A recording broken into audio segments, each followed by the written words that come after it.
So in the school games, I prefer to be written. And so I actually write long articles, like probably 2 times a month, on one component of the school games. Like, hey, if you're using ads, this is what I would consider. If you're getting partners, here's a script that I wrote for you guys to go get partners, right? So that would be content.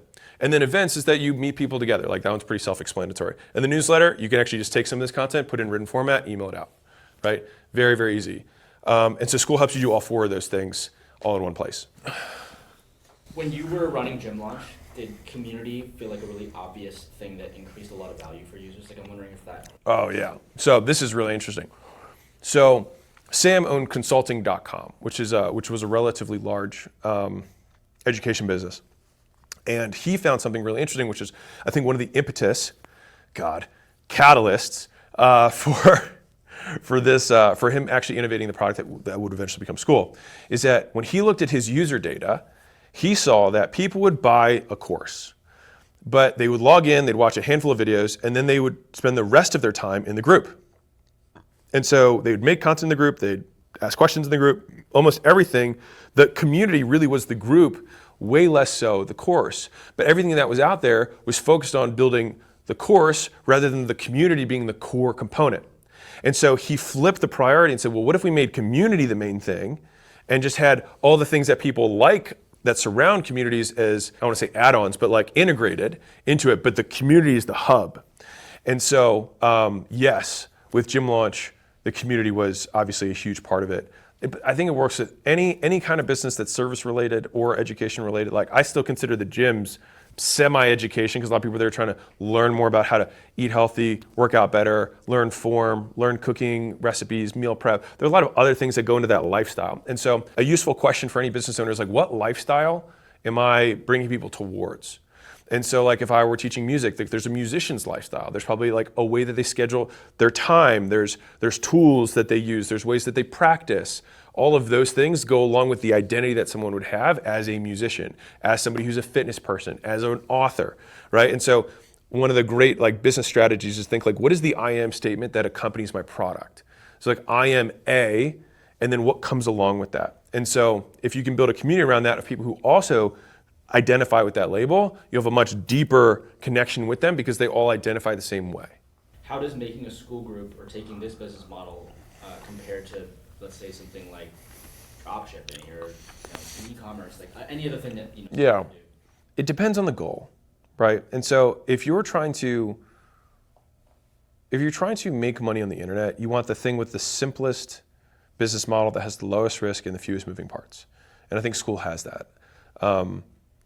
I would say I'm quote biased because I'm a co-owner, but like I honestly, I would never risk my reputation to say something for I just wouldn't do it. So you can choose to believe that or not. From a selling perspective, if you wanted to have like a big exit in a business, you have to prove that you have an asset that is sellable that works without you.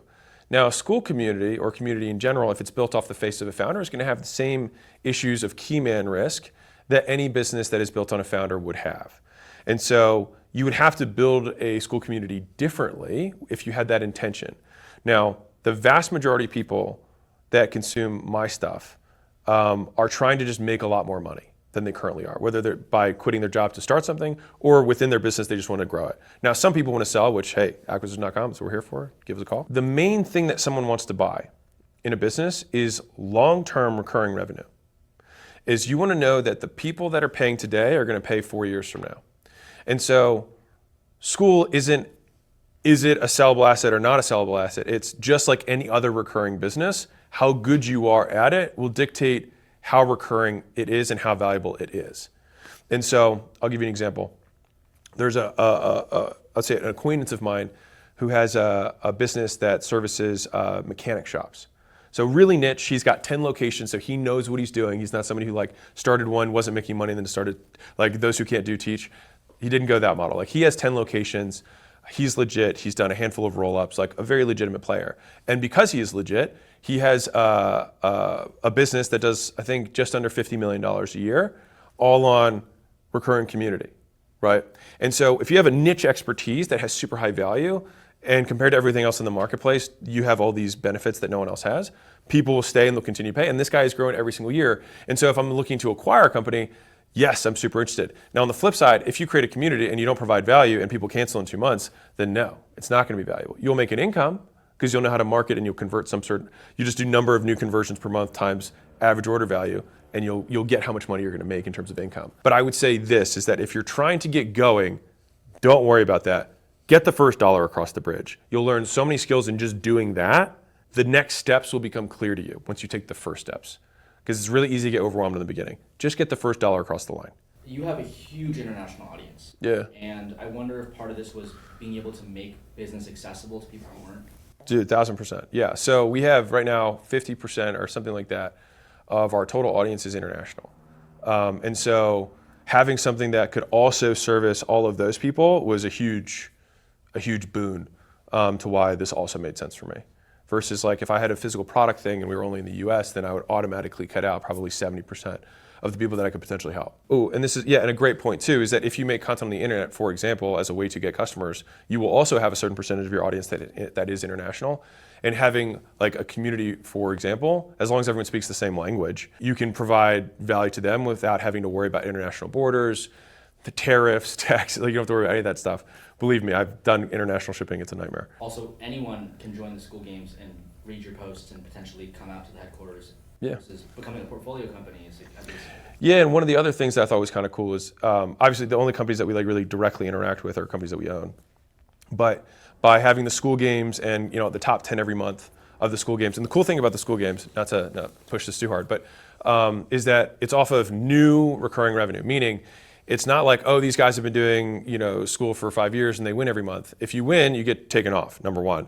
And number two, it's based on the new added revenue. So you can start, and in fact, March of last month, I think 4 or 5 of the people who won started that exact month. Now, some people started a handful of months ago and then took it seriously. They went pro. They were like, this is the month I'm gonna try and win, and they really pushed it. And then they did get on the top 10, and then they're flying out to Vegas to hang out, talk about growing their business. But 4 of them, literally, they're like, yep, I saw